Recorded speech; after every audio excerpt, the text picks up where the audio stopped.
Sir এত জায়গায় posting থাকতে আপনি রাস্তা দ্বারা কি কাজ নিলেন কে?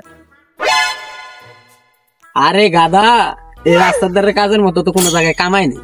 কেন স্যার, রাস্তার ধারে কামাই বেশি হয় কেন?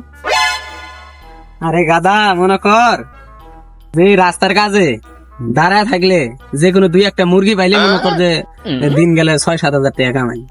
আচ্ছা স্যার, মুরগি ধরতে হইলে তো খেত খামারে যাইতে হয়, আপনি রাস্তায় মুরগি কেমনে ধরবেন? আহা, তোরা কোন শালায় পুলিশ অফিসার বানাইছে রে? মুরগি মানে তো মানুষের কাছে হইলে যেগুলো খড়ে থাকে, খেত খামারে থাকে, ওগুলো কয় মুরগি। আর আমাদের কাছে সাইকেল আলারা মুরগি, একটা সাইকেল ধরতে পারলে 4-5 হাজার টাকা কামাই। ও স্যার, বুঝছি। এগুলো মাথার ট্যালেন্ট থাকতে হয়। স্যার পাইছি।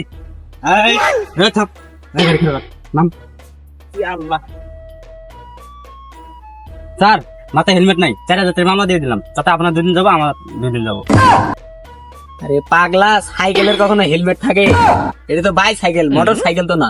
স্যার আপনি তো মোটর সাইকেলের কথা উল্লেখ করেন নাই। সাইকেল মানে মুরগি, মুরগি মানে সাইকেল। স্যার দয়া করে স্যার যাইতে দাম স্যার, আমার দাদি মেডিকেলে অসুস্থ স্যার। স্যার তাড়াহুড়োর কারণে আমি আন্ডার প্যান্টও পরতে পারিনি, চাইলে দেখাইতে পারি। দাদির কথা কয়া লাইছে রে। দাদি হলো একটা আবেগ, একটা ইমোশন, একটা দুঃখ প্রকাশ করার একটা জায়গা। যা রে, যাইতে দে। স্যার আপনি আমারে ছাড়া দিয়েছেন, এই খুশিতে আমি আপনার একটা ডায়লগ শোনাতে পারি। আচ্ছা ঠিক আছে, শোনাবার যখন চাস তাহলে শোনা, দেখি তোর ডায়লগই শুনি। সাইকেল দেখে স্যার আমারে ছাড়া দিছে, আজকে থেকে এটা আমার স্যার না, আজকে থেকে এটা আমার শ্বশুর। স্যার অপমান করলো না প্রশংসা করলো? আরে শালা পুরো অপমান করছে।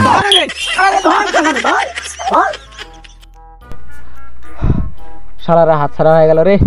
স্যার লাশ। স্যার একটা চিঠি পাইলাম। স্যার খালের পানি বিলে যায়, ধর্ষণকারীদের জায়গা হবে না এই বাংলা। নাম দিছে ডেঞ্জার কসাই। এমপি স্যারকে দেখাতেই হয়। খালের পানি বিলে যায়, ধর্ষণকারীদের ঠাঁই হবে না এই বাংলায়। ইতি ডেঞ্জার কসাই। কে এই ডেঞ্জার কসাই যে বাংলাদেশের সব ধর্ষণকারীদের মারতে চায়? বোকাচোদারা, তোরা এতগুলো লোক থাকতে কে এই ধর্ষণকারীকে মারছে? কে এই ডেঞ্জার কসাই? স্যার ও যেটা করতেছে ভালোই করতেছে, যেটা আমরা করতে পারতেছি না সেটা ও করতেছে। বোকাচোদারা, তোরা কি চাস আমার বংশের একমাত্র প্রদীপটা নিভে যাক? বোকাচোদারা, একটা প্রদীপ নিভে গেলে পরের প্রদীপটা জ্বালানোর মতো তেল আমার শরীরে আনলো। হ্যালো, কি স্যার আপনার প্রদীপ তো নিভে গেছে গা।